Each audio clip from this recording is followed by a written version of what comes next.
Hello students, how are you all? As you know, in the previous lecture we have discussed something about transcription. ठीक है, तो हमने कुछ transcription के बारे में पढ़ा बच्चों, और एक्चुअली में ट्रांसक्रिप्शन क्या है? The formation of RNA from DNA.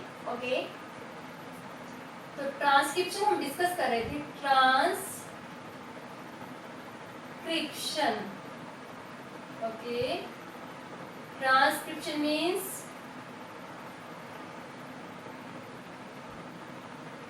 formation of RNA from DNA. Okay, ये तो हमने पढ़ लिया पहले ही. ओके बच्चों, इसके बाद हमने ये देखा कि ट्रांसक्रिप्शन में क्या होता है कि हम दोनों स्टैंड को यूज नहीं करते हैं. ठीक है, सपोज करो ये स्टैंड आपका 5 to 3 डैश है. ठीक है, ये 3 प्राइम टू 5 प्राइम है, तो हम केवल उसी स्टैंड को यूज करते हैं जिसकी पोलैरिटी क्या है 3 to 5 डैश. इसको हम बोलते हैं बच्चों टेम्पलेट. ये आपको अच्छे से ध्यान रखना है. ओके, और इसको हम बोलते हैं बच्चों कोडिंग स्टैंड. ठीक है, ये सारा हमने प्रीवियस लेक्चर में पढ़ लिया है. फिर से रिकॉइल करा रहे हैं आपको. देन यदि आपको एग्जाम में कोडिंग स्टैंड की सीक्वेंस दी और आपसे पूछता है कि आप मैसेंजर आरएनए की या आरएनए की सीक्वेंस फाइंड करो. ओके, तो बड़ी सिंपल सी बात है बच्चों. यदि आपको 5 to 3 वाला स्टैंड दिया है, देन आपने केवल एक ही काम करना है कि जहां जहां पे इसमें टी है उसको रिमूव करके आपने क्या पुट करना है यू. ओके, लेकिन यदि आपको 3 डैश to 5 डैश दिया है, तब आपने पहले इसकी कॉम्प्लीमेंट्री लिखना है स्टैंड. ओके, इसकी कॉम्प्लीमेंट्री सीक्वेंस लिखनी है.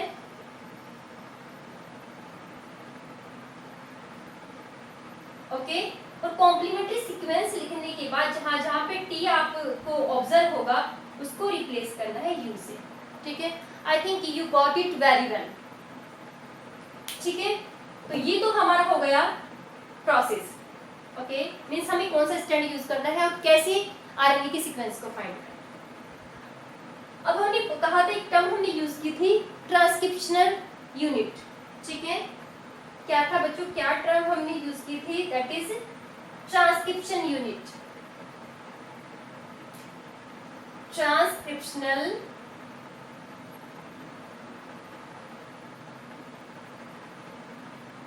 Transcriptional unit.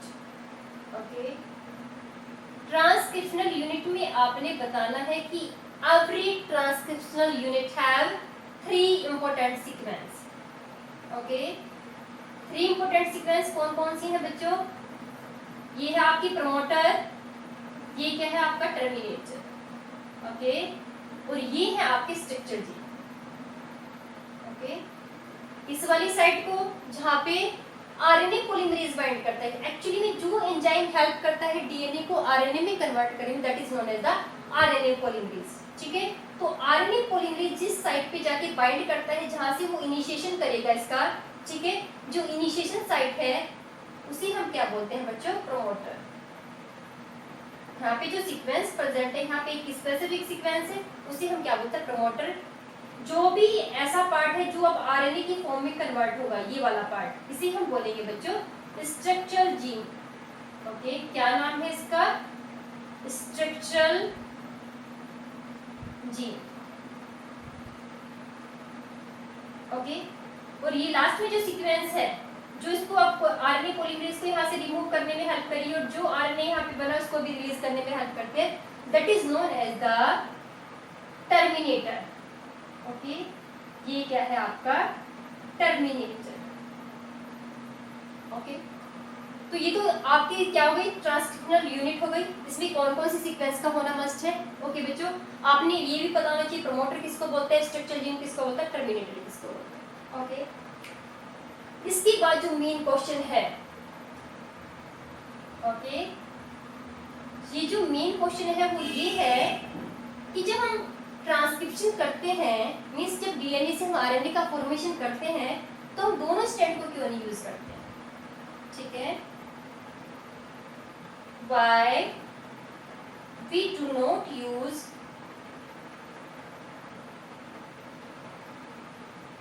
both the strand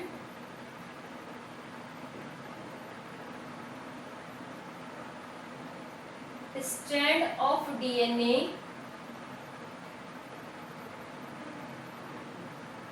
for the formation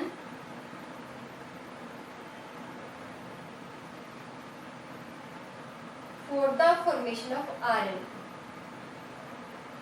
ठीक है, बात समझ में आ रही है आप लोगों को? हमने ये कहा है आपसे कि why we do not use both the strands of DNA in the formation of RNA. जैसे हमने डीएनए के रेप्लिकेशन में क्या पढ़ा है कि दोनों strand work as a template strand, means हम दोनों स्ट्रैंड को यूज करते हैं डीएनए से डीएनए को बनाने, फिर आरएनए में क्यों नहीं करते ऐसा? तो आपने इसका रीजन बताना है कि यदि हम दोनों स्ट्रैंड को यूज करते हैं, बोथ द स्ट्रैंड्स हम यूज करेंगे, ठीक है, if both the strands are use,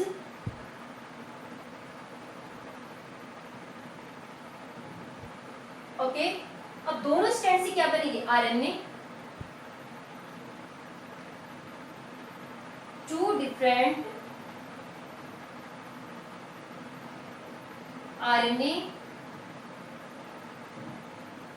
are formed, ठीक है, दो डिफरेंट आरएनए बनेंगे। और यदि इस आरएनए का हम क्या करते हैं बच्चों? Translation, if both the RNA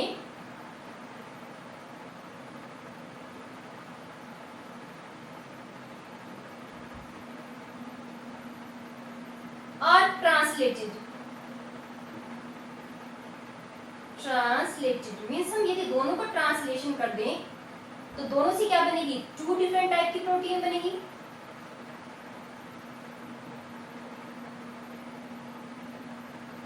okay, different type की क्या बनेगी? प्रोटीन, जो क्या करेगी? जो जेनेटिक मैकेनिज्म है, जेनेटिक मैकेनिज्म, जेनेटिक मशीनरी जो है उसको क्या करेगी? चॉक करेगी, ठीक है, फेल करेगी, मतलब उसको। क्योंकि हमने क्या पढ़ा है कि सपोज करो आपके पास ये दो डीएनए है, ठीक है, डीएनए के दोनों स्ट्रैंड है, तो इनमें से हम एक को यूज करते हैं, ओके, मींस जो आपकी जो लॉज है जेनेटिक्स की, जो मेंडल ने दी, वो यहाँ पे क्या हो जाएंगे? फेल, ओके, समझ आप बात को? सेकंड ये है रीजन बच्चों, यदि दोनों स्ट्रैंड आप डीएनए की यूज करते हो आरएनए के फॉर्मेशन के लिए, तो जो आरएनए यहाँ पे बनेंगे, आरएनएस आर कॉम्प्लीमेंट्री, ठीक है, दोनों आरएनए क्या होंगे? कॉम्प्लीमेंट्री, और कॉम्प्लीमेंट्री होने की वजह से दोनों आरएनए आपस में क्या हो जाएंगे? मींस आरएनए आपका कैसा बन जाएगा? डबल स्टैंडर्ड, ओके, आरएनए कैसा हो जाएगा? Double standard. और यदि आरएनए डबल स्टैंडर्ड होगा, it can not be read by the ribosomes, ठीक है, राइबोसोम्स जो प्रोटीन का में क्या करते हैं? इसको कन्वर्ट करते हैं, राइबोसोम्स इसको क्या नहीं करेंगे? रीड नहीं करेंगे, ओके, तो ये आपकी जो प्रोटीन फॉर्मेशन की मैकेनिज्म वो क्या हो जाएगी? स्टॉप हो जाएगी। तो आपको क्या क्या रीजन बताए हैं? फर्स्ट रीजन ये बताया कि दोनों स्ट्रैंड, यदि डीएनए के दोनों स्ट्रैंड को आप यूज करते हो for the formation of RNA, तो फर्स्ट रीजन तो ये है कि इसलिए यूज नहीं करते क्योंकि जो यदि आपने दोनों स्ट्रैंड को यूज किया तो दो डिफरेंट टाइप के आरएनए बनेंगे, मींस एक ही डीएनए के पार्ट से, मतलब एक ही डीएनए से आपके दो तरह की प्रोटीन्स बनेंगी, जो जेनेटिक लॉ को क्या करता है? फेल करता है, ठीक है। सेकंड हमने रीजन ये बताया कि ये दोनों डीएनए के स्ट्रैंड को आपने यूज कर लिया तो दोनों जो आरएनए बनेंगे वो भी क्या बनेंगे? एक दूसरे के कॉम्प्लीमेंट्री बनेंगे, मींस जो आरएनए बनेंगे अब इन दोनों स्ट्रैंड से वो एक दूसरे कॉम्प्लीमेंट्री है, मींस आरएनए आपका क्या हो जाएगा? डबल स्टैंडर्ड, ठीक है। और यदि आरएनए डबल स्टैंडर्ड बन गया तो जो मशीनरी है आगे की ट्रांसलेशन में जो यूज होती है वो इसे क्या करेगी? रीड नहीं करेगी, ठीक है, मींस आपकी प्रोटीन का फॉर्मेशन नहीं होगा, ओके। इसके बाद है बच्चों कि ये जो ट्रांसक्रिप्शन है इसमें जो एंजाइम यूज हम करते हैं वो एक एंजाइम यूज करते हैं, ठीक है, मींस एक एंजाइम मींस आपने क्या क्या 3 स्टेप इसमें है, सपोज करो आप ट्रांसक्रिप्शन करें तो ट्रांसक्रिप्शन में 3 स्टेप्स हैं, ओके। ट्रांसक्रिप्शन क्या है बच्चों? ट्रांसक्रिप्शन कंप्लीट्स बाय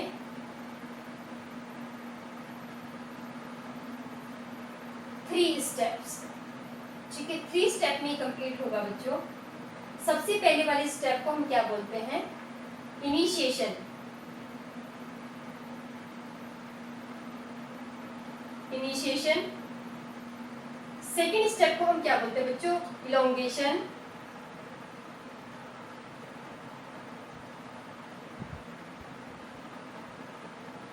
और थर्ड स्टेप को हम क्या बोलते हैं? टर्मिनेशन।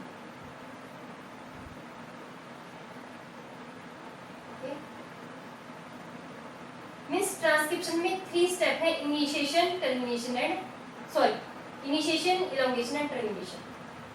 इसमें हम एक ही एंजाइम को यूज करते हैं, RNA polymerase. Okay, single enzyme इसमें यूज होगा, आरएनए पॉलीमरेज। ठीक है, आप इसको ऐसे लिखते हो, डीएनए डिपेंडेंट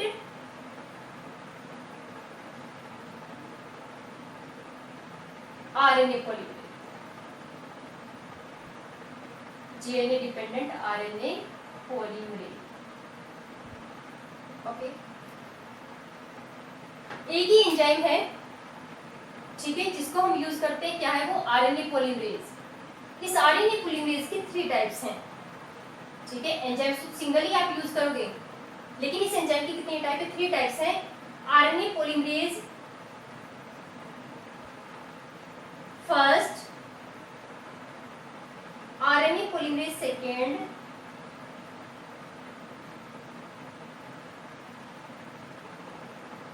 ठीक है, and RNA polymerase third.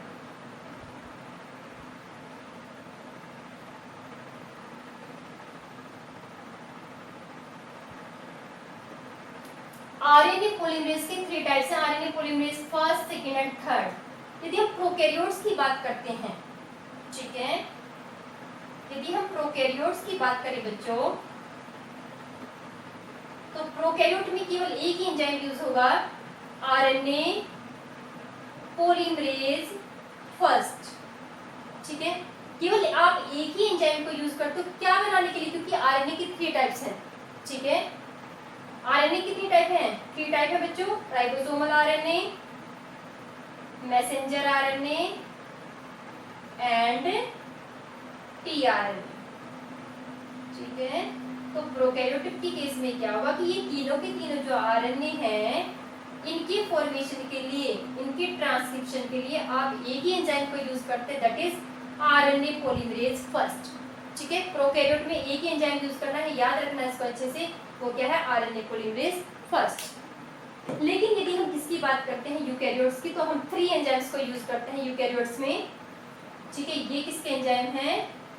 Eukaryotes के। ओके, कौन कौन से? RNA polymerase first, second and third. Okay, अब आपने ये बताना है कि कौन से एंजाइम को आप क्या किसके फॉर्मेशन के लिए, कौन से आरएनए के फॉर्मेशन के लिए यूज करोगे। ठीक है, तो याद करने का तरीका क्या है? मिडल वाला, फर्स्ट सेकंड थर्ड, मिडल वाला एम, थर्ड वाला, और ये क्या? फर्स्ट। ओके, अब क्योंकि इसमें आर आया है, मींस जो आरएनए पॉलीमरेज फर्स्ट है यूकैरियोट के केस में, आप इसको यूज करोगे for the formation of ribosomal RNA. ठीक है, किसकी फॉर्मेशन के लिए? राइबोसोमल आरएनए, जो आपका आरएनए पॉलीमरेज सेकेंड है। ठीक है, जो मिडिल में आपने रखा है, ये किसके लिए? Messenger RNA. ओके, अब हमारा थर्ड बचा, थर्ड में क्या आएगा? टी, मींस इसको आप किसके लिए यूज करोगे? For the formation of tRNA. ठीक है, याद रहेगा आप लोगों को। आपने क्या करना है कि जो ट्रांसक्रिप्शन है, जैसे हमने किसमें पढ़ा, रेप्लिकेशन, कितने सारे एंजाइम हम यूज करते हैं, हेलिकेज, लाइगेज, ब्ला ब्ला, इतने सारे एंजाइम्स हम यूज करते हैं। लेकिन यदि हम ट्रांसक्रिप्शन की बात करते हैं, तो सारे के सारे जितने भी प्रोसेस होंगे, उनको आरएनए पॉलीमरेज ही कंट्रोल करता है। भले ही उसकी टाइप डिफरेंट डिफरेंट है, लेकिन क्या है, केवल एक ही एंजाइम यूज हो जाएगा आरएनए के फॉर्मेशन के लिए। ठीक है, वो इनिशिएशन भी कराएगा, वो इलोंगेशन भी कराएगा, टर्मिनेशन भी कराएगा। ओके, अब आपने ये बताना है बच्चों, जैसे मैंने आपको अभी बताया कि हमने क्या करना है कि जो आरएनए पॉलीमरेज फर्स्ट है यूकैरियोट के केस में, वो क्या करता है? राइबोसोमल आरएनए के फॉर्मेशन में पार्टिसिपेट करता है। ठीक है, जो आपका सेकंड वाला है, वो मैसेंजर आरएनए के फॉर्मेशन में हेल्प करता है। अभी आप इसको क्या लिख सकते हो? मैसेंजर आरएनए को एचएनआरएनए। ठीक है, एक टर्म हम यूज करते हैं एचएनआरएनए, अभी आपको एक्सप्लेन करूंगी मैं इसको अच्छे से। ठीक है, टीआरएनए के फॉर्मेशन में कौन पार्टिसिपेट करता है? थर्ड। साथ साथ में ये क्या बनाता है? सिनर्ट्स भी बनाता है। ओके, इसको छोड़ो, रहने दो, इसको नहीं करते। ओके, तो ट्रांसक्रिप्शन आपने समझ आ गया। ट्रांसक्रिप्शन का मतलब क्या है बच्चों? ट्रांसक्रिप्शन का मतलब डीएनए से आरएनए का फॉर्मेशन होना। ठीक है, डीएनए के जिस सेगमेंट का आरएनए के फॉर्मेशन होगा, जिस सेगमेंट से, उसमें 3 सीक्वेंस का प्रेजेंट होना जरूरी है। ठीक है, सबसे पहली वाली सीक्वेंस जहाँ पे आरएनए पॉलीमरेज में जाके बाइंड करता है वो क्या है? वो प्रमोटर है, जिससे बनेंगे उसे हम क्या बोलते हैं? Structure gene. और जो लास्ट में है, जो सीक्वेंस इसको यहाँ से रिलीज करने में हेल्प करती है आरएनए को भी और एंजाइम को भी, उसका नाम क्या? Terminator sequence. ओके, इसके बाद आपने एक चीज डिस्कस करनी है, हम एक टर्म यूज करते हैं यहाँ पे, सिस्ट्रॉन। ठीक है बच्चों, सिस्ट्रॉन, मोनोसिस्टोनिक,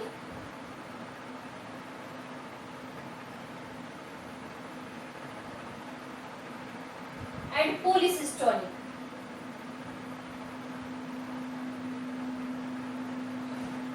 ओके, आपने ये टर्म पढ़नी है अभी। इसके बाद आपने बताना है कि जो आरएनए पॉलीमरेज फर्स्ट है, ठीक है, सॉरी, जो आरएनए पॉलीमरेज है वो जो इनिशिएशन में पार्टिसिपेट करता है, कुछ फैक्टर्स इसके साथ लगते हैं जो उसके डिफरेंट स्टेप में क्या करते हैं? हेल्प करते हैं। ठीक है, तो उसको भी हम डिस्कस करेंगे, जैसे सिग्मा फैक्टर,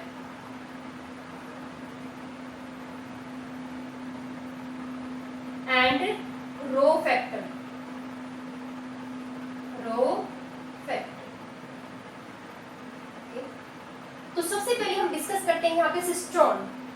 तो सिस्ट्रॉन क्या है? डीएनए की वो सीक्वेंस है जो कोड करता है फॉर ए पॉलीपेप्टाइड। ठीक है, मींस वो functional unit of DNA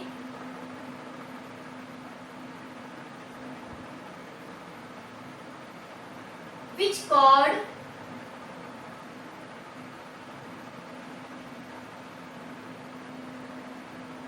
a polypeptide। जो पॉलीपेप्टाइड को क्या करता है? कोड करता है, उसे हम क्या बोलते हैं बच्चों? सिस्ट्रॉन। तो यूकैरियोट के केस में क्या है कि जो आपका स्ट्रक्चर जीन है जिससे आरएनए का फॉर्मेशन होता है, वहां पे एक स्ट्रक्चर जीन से क्या बनती है? केवल एक ही प्रोटीन का, एक ही पॉलीपेप्टाइड का फॉर्मेशन होता है, इसीलिए यहाँ पे क्या बोलते हैं? मोनोसिस्टोनिक। ओके, जबकि in case of the prokaryote, eukaryote के केस में क्या है बच्चों?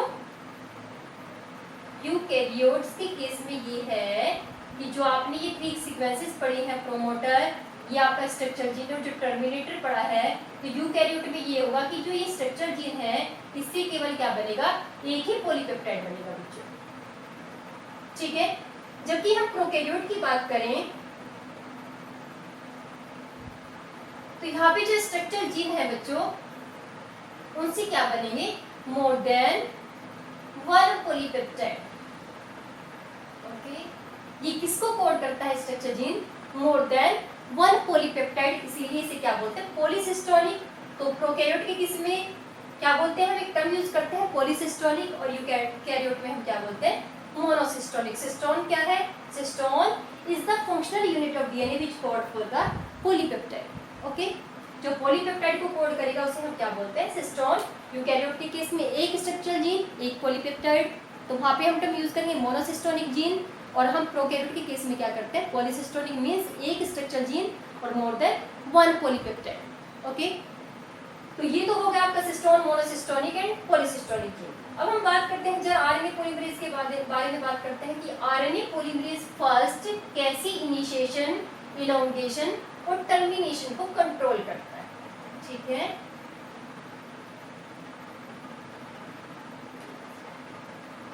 आरएनए पॉलीमरेज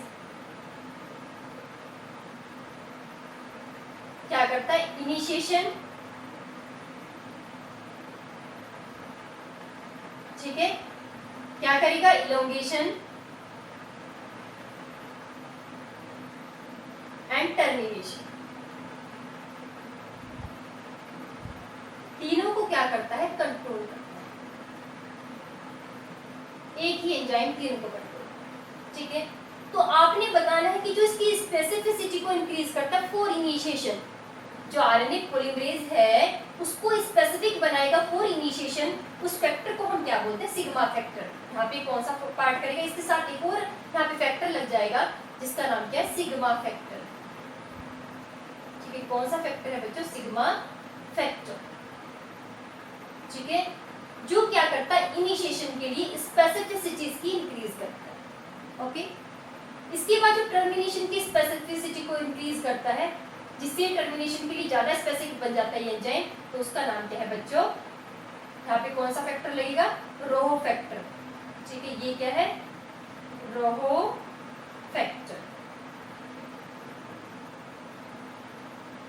ओके, इनिशिएशन का मतलब क्या है कि ये प्रोमोटर है, प्रोमोटर को क्या करना है, आइडेंटिफाई करना है एंजाइम को, यहाँ पे एंजाइम को लगना है, इसके साथ क्या लगा हुआ है इधर साथ साथ में। ठीक है, सिग्मा फैक्टर है। ठीक है, जिसके हेल्प से यहाँ अटैच हो गया। इसके बाद क्या होगा, इलोंगेशन में, इलोंगेशन में ये होगा कि ये जो आपका आरएन, ये डीएनए का स्ट्रैंड है जिसके प्रोडक्टेड 3 to 5 है, इससे कॉम्प्लीमेंट्री आरएनए बनना स्टार्ट हो जाएगा।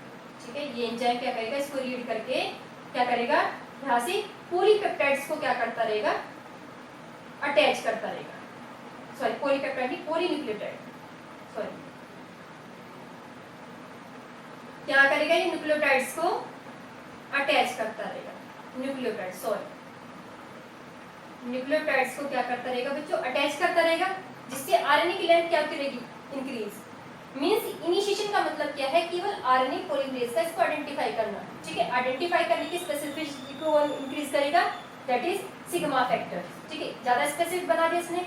इलोंगेशन में क्या होगा कि आरएनए की लेंथ यहाँ पे रेगुलरली इंक्रीज करती रहेगी, जैसे जैसे ये स्ट्रक्चर जिनके ऊपर क्या करेगा, मूव करेगा। ठीक है, तो इसी स्टेप को हम क्या बोलते हैं, इलोंगेशन। इलोंगेशन में क्या है, न्यूक्लियोटाइड अटैच होते रहेंगे। ठीक है, जैसे ही यहाँ पे टर्मिनल साइट पे पहुंचेगा, इस सीक्वेंस पे जब ये पहुंचेगा एंजाइम, तो यहाँ पे एक अनदर फैक्टर लगेगा इसके साथ, जिसका नाम क्या है, रो फैक्टर, जो इसको पॉलीपेप्टाइड को यहाँ से, सॉरी पॉलीपेप्टाइड नहीं, ये क्या, पॉलीन्यूक्लियोटाइड मींस आरएनए को यहाँ से रिलीज करने में हेल्प करता है, और इस एंजाइम को भी यहाँ से रिलीज करने में क्या करता है, हेल्प करता है।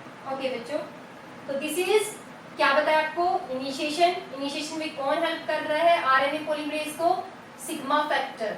ठीक है, इलोंगेशन में कौन पार्टिसिपेट करता है, सिग्मा भी पार्टिसिपेट करता है इलोंगेशन में। इलोंगेशन का मतलब है कि जो आरएनए है आपका, उसकी लेंथ का इंक्रीज करना, मींस उसमें न्यूक्लियोटाइड का अटैच होना। ठीक है, टर्मिनेशन का मतलब है, टर्मिनेशन में कौन हेल्प करेगा, इसमें रो फैक्टर। ठीक है, जो एंजाइम को और आरएनए को यहाँ से रिलीज करने में क्या करता है, हेल्प करता है। ठीक है, अब हम आपसे डिस्कस करते हैं कि जो आपके प्रोकैरियोटिक सेल है उसके ट्रांसक्रिप्शन में, ठीक है, और यूकैरियोटिक ट्रांसक्रिप्शन में क्या क्या डिफरेंसेस हैं। ठीक है, यदि हम ट्रांसक्रिप्शन पढ़ते हैं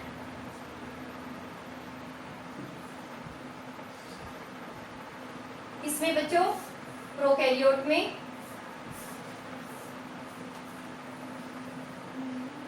और किसमें, eukaryotes.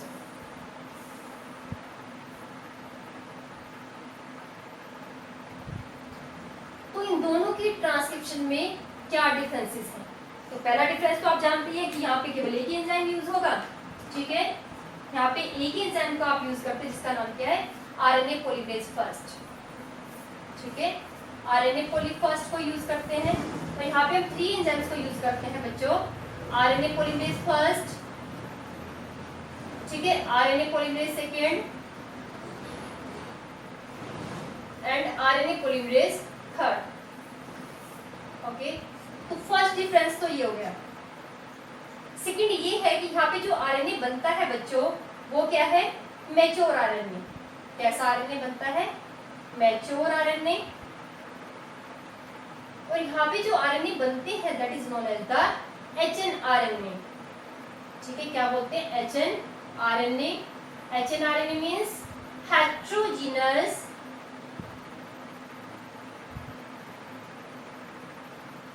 Nuclear RNA. Heterogeneous nuclear RNA. क्यों बोलते हैं इसको हेट्रोजीनस, मींस इसमें कुछ कोडिंग सीक्वेंस भी है, कुछ नॉन कोडिंग। ठीक है, मींस जो आरएनए बनता है यूकैरियोट्स में, उसमें कुछ सेगमेंट्स तो ऐसे हैं जो नॉन कोडिंग है, नॉन फंक्शनल है, और कुछ कैसे हैं बच्चे, फंक्शनल। ठीक है, जो फंक्शनल पार्ट है इसका उसको बोलते हैं एक्सोन। ये भी एक्सोन है, ठीक है, ये भी एक्सोन है और ये भी क्या है बच्चों, एक्सोन। और जो इसका नॉन फंक्शनल पार्ट है ये और ये, ठीक है, इन्हें हम क्या बोलते हैं, intron.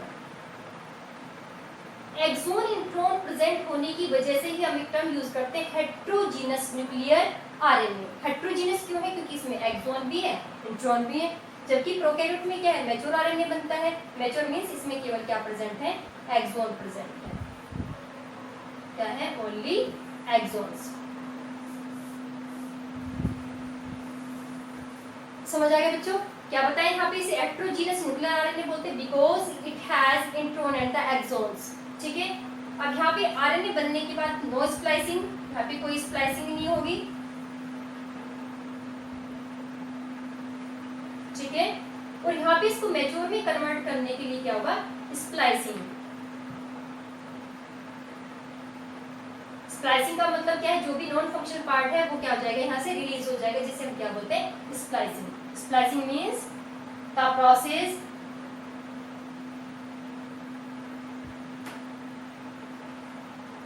by which introns are removed। ठीक है, इसके बाद यहाँ पे कोई स्प्लाइसिंग नहीं है, यहाँ पे स्प्लाइसिंग नहीं है। यूकैरियोट्स के केस में स्प्लाइसिंग का मतलब है इंट्रॉन्स का हटना, ठीक है, और एक्सोन का आपस में अटैच होना। ओके, इसके बाद जो फोर्थ मेन इंपॉर्टेंट डिफरेंस है बच्चों, वो ये है कि यहाँ पे ट्रांसक्रिप्शन और ट्रांसलेशन साथ साथ में होंगे। ठीक है, क्योंकि यहाँ पे कोई न्यूक्लियर मेम्ब्रेन नहीं है, तो जैसे ही ट्रांसक्रिप्शन होगा, ट्रांसक्रिप्शन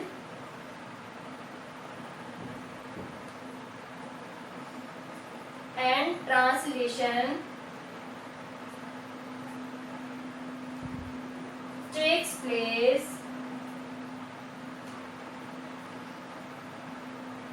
साइमल्टेनियसली। ओके, यहाँ पे क्या होगा बच्चों, पहले इसमें एक्सोन इंट्रॉन स्प्लाइसिंग होगी, फिर इस पे क्या होगी, कैपिंग। ठीक है, क्या होगी, कैपिंग होगी। 5' एंड पे क्या होगी, कैपिंग। 3' एंड पे क्या होगी, टेलिंग। कैपिंग टेलिंग होगी। कैपिंग टेलिंग होने का मतलब है पॉली ए और पॉली टी क्या होगा, यहाँ पे अटैच होगा। ठीक है, तो इस तरीके से आपका कैपिंग टेलिंग अटैच मतलब कैपिंग और टेलिंग हो जाएगी। फिर ये आरएनए निकल के कहाँ पे आएगा, साइटोप्लाज्म में। ओके बच्चों, then translation takes place. Okay, अब जो हमारा नेक्स्ट लेक्चर होगा उसमें हम कैपिंग टेलिंग को अच्छे से पढ़ेंगे, स्प्लाइसिंग की मैकेनिज्म पढ़ेंगे, देन जेनेटिक कोड। ओके बच्चों, थैंक यू।